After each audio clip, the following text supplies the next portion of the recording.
Hello, and welcome to a very interesting interview today.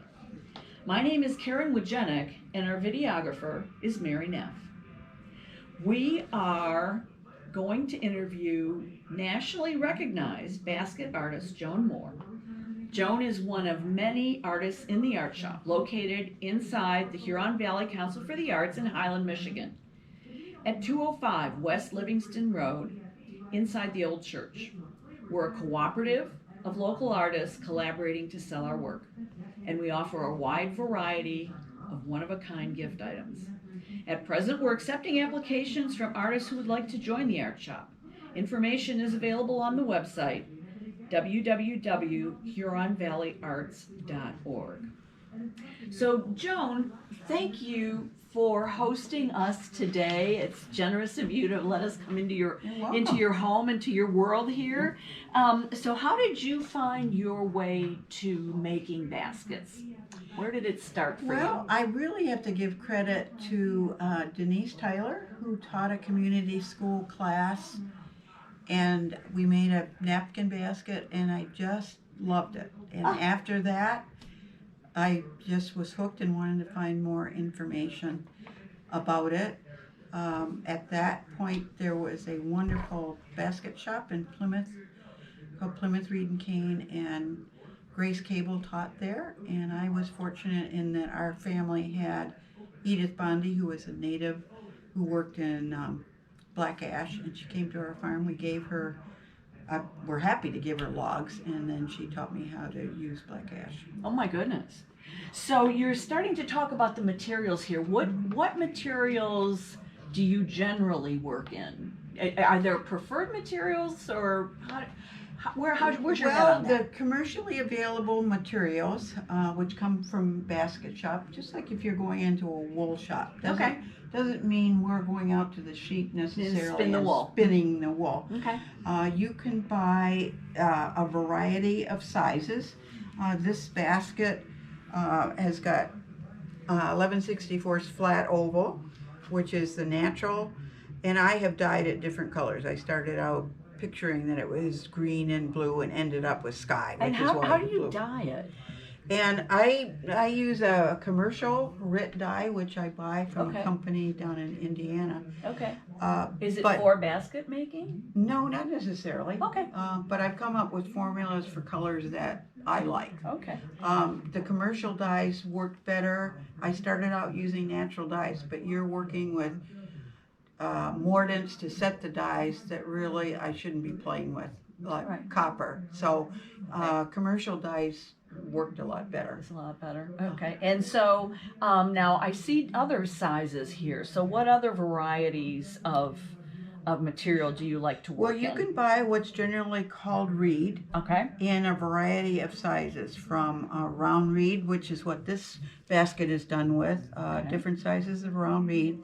You always want to have the spokes, which are like our skeleton, be stronger than the weavers, which is what you weave with, so you have a balance of that. Two flat materials, they can be flat oval or flat, and they start out with quite small, and then they go up to an inch wide flat if you want to go stuff that. So it's not unlike going into a yarn shop where you can buy roving, if that's what you want, or you can buy really finely spun wool. So is that what you would call this? That looks just. Well, is that even shiny? It is. This happens to be made in the German basket school. It's called skeined willow or skin willow. It's the outside of the willow split from the tip down to the bud. The willow bark is off and the inside pith is cleaned off, and then they make the right balance again. The support is made so it's thicker than what the weavers are, and they have a cobble bench configuration where they make it the right width and the right thickness to balance, and they go to school for 3 years, and then they're apprenticed out to a journeyman. So is that, now how is that different from this? This is made out of ash, which is a material found here in Michigan. I am very appreciative of a husband that will go out in the woods and cut the black ash down for me and haul it out of the woods. How wonderful. But it's a different technique. It is pounded, and then the layers separate, and each growth ring you pull off. Okay. It's a bit of an effort. It looks rough.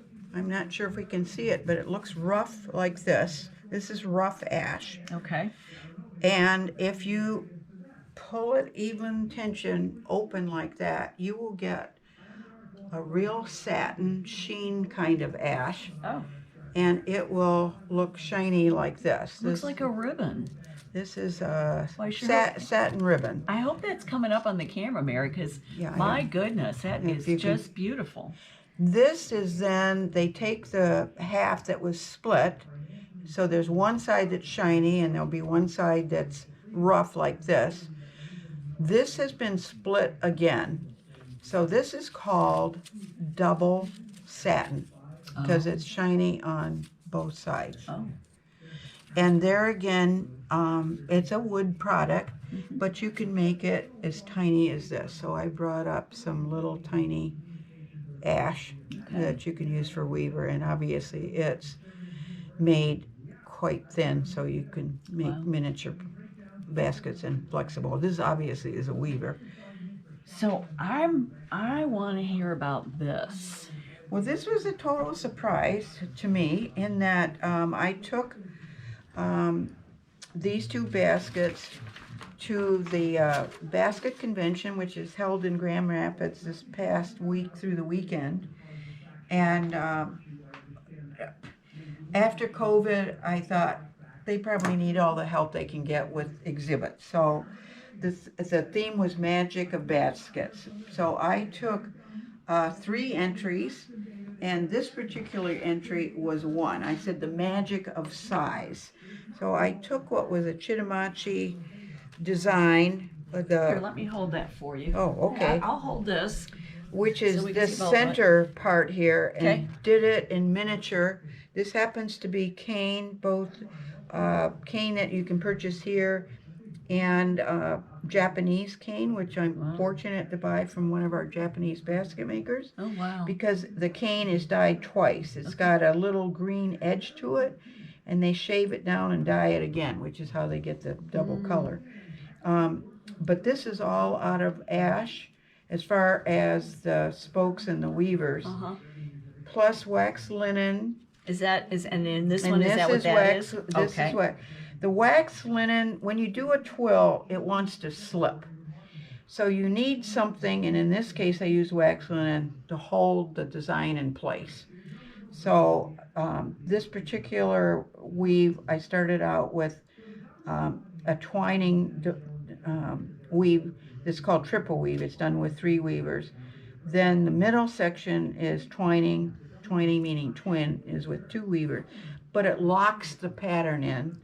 And then, of course, I wanted a border, so it looked like it was complete. So this looks very complicated. How do you get it to come out so it's not what I would say kittywampus was the word I've used? Well, how does that happen, as Joan? our wonderful Mary taking these pictures knows, when you're a potter, when you're a weaver, it's done, I don't weave on molds, it's done by your hands, and you learn to be better just by doing a lot. So this was just formed by my weaving. All the material when you work with it is wet so that it can form the way you want it. Okay. So you have a certain tension to it. And I did the same with ash. You know, you have to have a certain tension as you're weaving up. Not too tight or it'll buckle, and certainly not too loose or it'll be floppy. So, but twills just are unstable, which is why every little while you'll see the various twining, because that'll hold the twill in place. And the various designs are done because the math numbers work right. There's math in it. Math in it. There's math in it. because you can't go around a basket and not have this side look different than this side. So you have to have the math numbers work out as you're going. And I did this, it's called a continuous 12. So as you keep on going, you want to make sure that when you come back, you can work on that. So Joan, you said that the pattern was inspired by someone or something. You said you have an interest in southeastern Indians. This happened to be a pattern I saw down in a museum that the Chitimachi, I'm not probably pronouncing it as well as I should, but of sugarcane country in Louisiana. And I was fortunate enough to go down there and peer through their glass cases and look at through their museum. And I just was fascinated with their design and thought I should incorporate it somehow.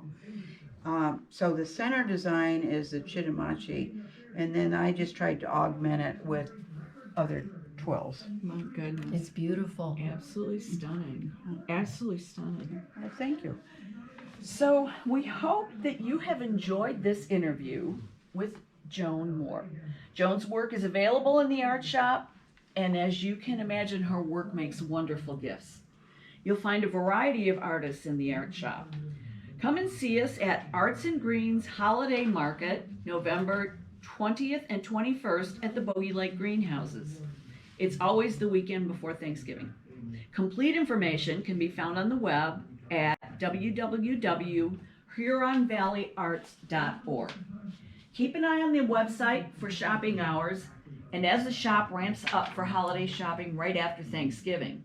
You can find Art Shop images and news on Instagram at Huron Valley Arts. We are also open when the flag is out, so please come in.